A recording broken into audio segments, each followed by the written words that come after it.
एक बार जोरदार तालियां बजाकर सम्मानिए पूर्व प्रदेशाध्यक्ष सतीश जी पुनिया साहब के लिए एक बार सभी लोग जोरदार तालियां बजाकर स्वागत करें।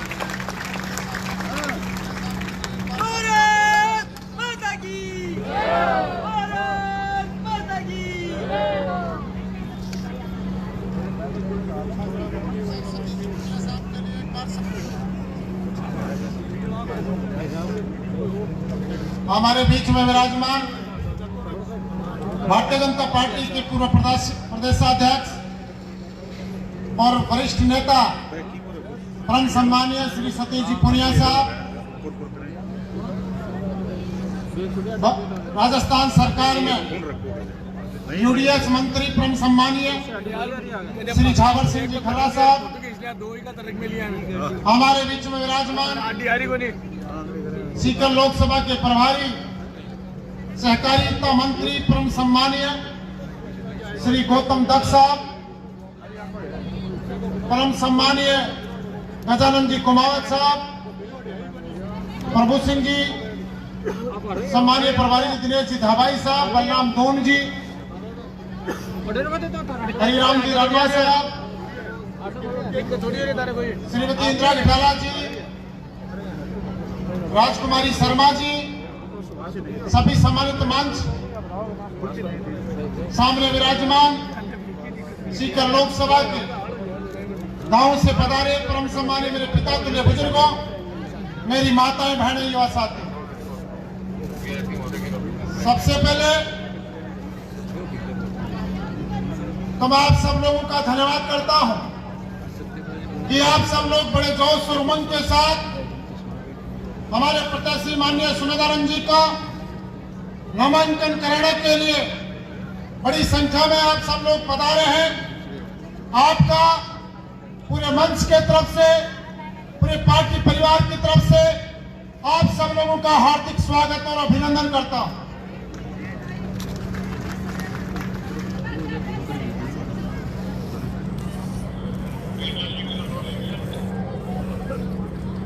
हमने देखा है पिछले 10 सालों का कार्यकाल माननीय सुमेधानंद जी ने हर क्षेत्र के अंदर जिले को बड़ी बड़ी सौगातें देने का काम किया है। चाहे रेलू की बात हो, जो मुश्किल से 4-5 ट्रेनें हमारे 10 साल पहले सीकर में ठहरती थी, आती थी, आज लगभग 53-54 ट्रेनें यहाँ पे सीकर में नई ट्रेनों का संचार होने लगा है। आज चिकित्सा के क्षेत्र में देखें तो एक बहुत बड़ा मेडिकल कॉलेज हमारे नौजवानों के लिए माननीय स्वामी जी ने हमारे जिले में खुलवाने का काम किया। हम खिलाड़ियों के लिए देखें, एक बहुत बड़ा इंडोर स्टेडियम जो लगभग 4 करोड़ की कीमत से ज्यादा बना और 8 करोड़ की कीमत से ज्यादा का सिंथेटिक ट्रैक हमारे युवाओं के लिए माननीय सुमेधानंद जी ने बनाने का काम किया है। 600 करोड़ से ज्यादा पूरे जिले में सड़कें बनाने का काम किया। हम कोई भी क्षेत्र ले, चाहे पीएम आवास की बात हो, चाहे उज्ज्वला की बात हो, हर क्षेत्र के अंदर सीकर जिला पूरे राजस्थान के अंदर पहले स्थान पे है। एक साफ सुथरी छवि के निर्विवाद नेता के रूप में माननीय स्वामी जी ने अपनी पहचान कायम की है और हमारा सौभाग्य है कि पार्टी नेतृत्व ने उनको तीसरी बार यहां से प्रत्याशी बनाने का मौका दिया है।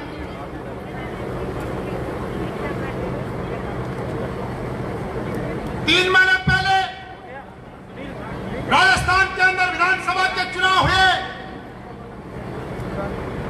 और विधानसभा के चुनाव में आप लोगों के मत और सहयोग आशीर्वाद से आपने भारतीय जनता पार्टी की पूर्ण बहुमत की सरकार बनाई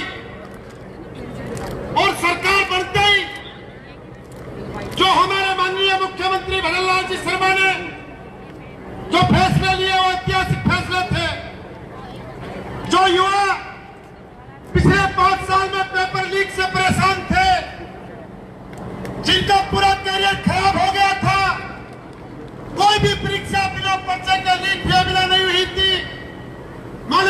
मुख्यमंत्री जी ने आते ही एसआईटी का गठन किया और आज आप रोज अखबारों में पढ़ते हैं जो गलत तरीके से पेपर लीक के द्वारा जो लोग नौकरी लगे वो आज उनके गिरफ्तार होने का काम हो रहा है। ये माननीय मुख्यमंत्री जी की कड़ी इच्छा शक्ति का परिणाम है। वरना तो आपने विधानसभा के अंदर सुना होगा जब राज्यपाल के अभिभाषण पर बहस चल रही थी और कांग्रेस के प्रदेशाध्यक्ष डॉक्टर जी विधानसभा में जिन्होंने स्टेटमेंट दिया था कि कहां पे पेपर लीक नहीं हुए, हर जगह पेपर लीक होता है, और हमने उनको विधानसभा में जवाब दिया कि लोग आपको इसलिए नहीं चुनते कि आप दूसरी जगह का बहाना बनाएं। लोग आपको बड़ी उम्मीद के साथ, बड़ी आशाओं के साथ चुनते हैं। हमारे युवा इसलिए चुनते हैं कि हमारा भविष्य उज्जवल बनेगा।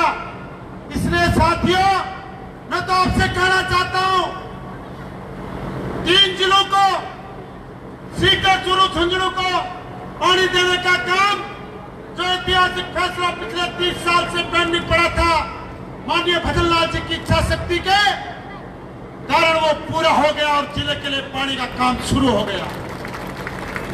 मैं आपसे कहना चाहता हूं, ये मौका है, मैं आपको विश्वास दिलाना चाहता हूं, क्योंकि पार्टी में बातें चलती हम सुनते हैं, हम सुनने का काम हम सुनते हैं। अगर हमने अच्छे बहुमत के साथ अगर माननीय स्वामी जी को लोकसभा में भेजा तो निश्चित रूप से भारत की सरकार में, केंद्र की सरकार में सीकर लोकसभा को हिस्सेदारी मिलेगी। मैं आपको विश्वास दिलाता हूं। साथियों, ये कोई कांग्रेस बीजेपी का चुनाव नहीं है, ये कोई कांग्रेस सीपीआईएम और बीजेपी का चुनाव नहीं है। ये चुनाव इस देश के भविष्य का चुनाव है। ये देश में फैली नकारात्मक शक्तियों और देश की सकारात्मक शक्तियों के बीच का चुनाव है। ये राष्ट्र के निर्माण और राष्ट्र के विनाश के बीच का चुनाव है। हमको सोचना पड़ेगा, अगर हमने तीसरी बार माननीय मोदी जी को दोबारा नेतृत्व का मौका दिया और यहां से माननीय सुमेधानंद जी को प्रतिनिधित्व के रूप में भेजने का काम किया, तो निश्चित रूप से आगामी 5 साल के अंदर जो कई फैसले हमारी पीढ़ियां इंतजार कर रही है, आजादी के बाद में कई लोग जिन फैसलों का इंतजार कर रहे हैं परसों से, वो फैसले माननीय मोदी जी राष्ट्र के निर्माण के लिए वो फैसले करेंगे, आपको मैं विश्वास दिलाता हूं। और सीकर लोकसभा की हर आवाज विधानसभा के लोकसभा के अंदर माननीय सुमेधानंद जी आपकी आवाज बनकर हर आपकी आवाज को लोकसभा में उठाने का काम करेंगे, आपको विश्वास दिलाता हूं। साथियों, आज सामने जो कांग्रेस पार्टी है, ये क्या विडंबना है। इनकी हालत आप देख सकते हैं। इनके प्रदेश अध्यक्ष यही से बड़ी बड़ी बातें करते हैं, बड़े बड़े डायलॉगबाजी करते हैं। अरे क्या बात करोगे, आपको स्पीकर लोकसभा के अंदर कांग्रेस से प्रत्याशी खड़ा नहीं कर सके। किस मुंह से बात करते हो, किसकी बात करते हो?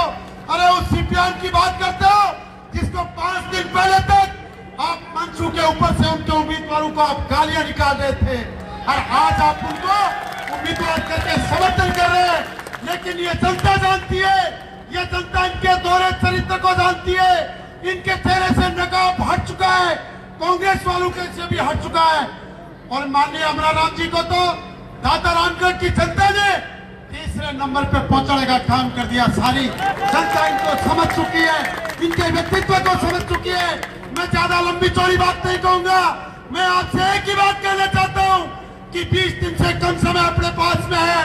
एक एक व्यक्ति खुद स्वामी सुमेधानंद बनकर और मोदी बनकर एक एक घर के अंदर आप लोग वोट मांगने के लिए जाइए। कोई भी घर ऐसा ना हो जहां पे हम वोट की विनती करने के लिए नहीं जाए। आप सब लोग हर व्यक्ति उम्मीदवार बनकर आने वाली 19 तारीख को, आने वाली 19 अप्रैल को पूरे देश के अंदर, पूरे राज्य के अंदर एक संदेश जाना चाहिए कि सीकर लोकसभा की जनता मोदी जी को चाहती है, मोदी जी को पसंद करती है। इसलिए स्वामी जी को अपने प्रतिनिधित्व मानकर मोदी जी के पास में भेजने का काम करेंगे। समय कम है, बार बार पीछे से हाथ लगा रहे हैं, तो समय की पाबंदी है। आप सब लोग बड़ी गर्मजोशी के साथ यहाँ पे आए हैं। माननीय मुख्यमंत्री जी कुछ समय में हमारे बीच में पधारने वाले हैं, उनका भी हमको जोरदार स्वागत करना है। आप सब लोग पधारे, आपका बहुत बहुत स्वागत, अभिनंदन, धन्यवाद, जय हिंद। अब सब लोग एक जयकारा लगाएंगे। हमने तो कल होली में धमाल भी मोदी जी की बोली। भारत माता की, भारत माता की, श्री नरेंद्र मोदी जिंदाबाद, जिंदाबाद, जिंदाबाद, नरेंद्र मोदी जिंदाबाद, जिंदाबाद, जिंदाबाद, स्वामी सुमेधानंद जी जिंदाबाद, जिंदाबाद, जिंदाबाद, भारतीय जनता पार्टी जिंदाबाद, जिंदाबाद, जिंदाबाद। धन्यवाद, जय हिंद। बहुत बहुत धन्यवाद सुभाष जी। सब लोग आपको खूब सुनना चाहते थे पर हमारी समय की मजबूरी है। मैं